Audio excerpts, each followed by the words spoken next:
Mnohí z vás si už určite niekedy krátili dlhú chvíľu hádzaním lietajúceho taniera. Existujú aj nadšenci, ktorí túto aktivitu povýšili na seriózny šport.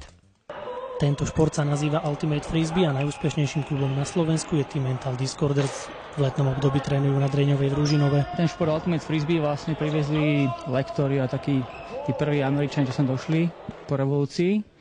Vlastne to začalo v Sadianka Kráľa, ako taká krátochvíľa, v podstate sme začali hrať tak rekreačne.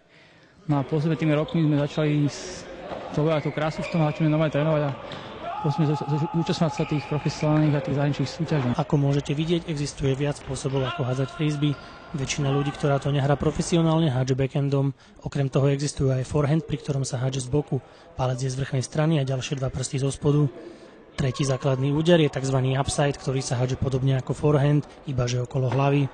Veľkou výhodou tohto športu je, že ho môžu hrať muži aj ženy spolu v jednom tíme. Ja to mám veľmi rada, lebo potom, keď ja idem hrať proti babám, tak keď trénujem s chalanmi, tak potom proti babám je to veľa ľahšie, lebo som zvyknutá hrať proti chalanom. Potom aj na ihrisku je to také, že ženy do toho prinášajú takú jemnosť a nie je to len o takej hrubej sile. Tento šport sa hrá aj na medzinárodnej úrovni. Slovensko prežilo svoj úspešný debut už v roku 2000. Taká premiéra slovenského národného tímu v Ultimate bola v roku 2000 v Heilbrone, kde sa slovenská reprezentácia umiestnila na 13. mieste a bolo také veľké halo vo svete, lebo vlastne ešte žiaden nový štáč sa zúčastnil.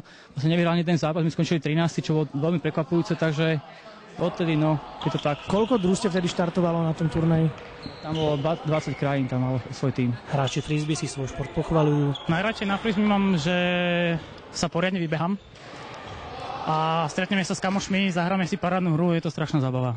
Ak vás Ultimate Frisbee zaujalo, príďte si ho vyskúšať. Každého radi uvítame, ako je to dobrá partia, si myslím, a kto chce prísť, nech príde od veku 14 do 90 rokov kľudne, takže nie je problém, fakt.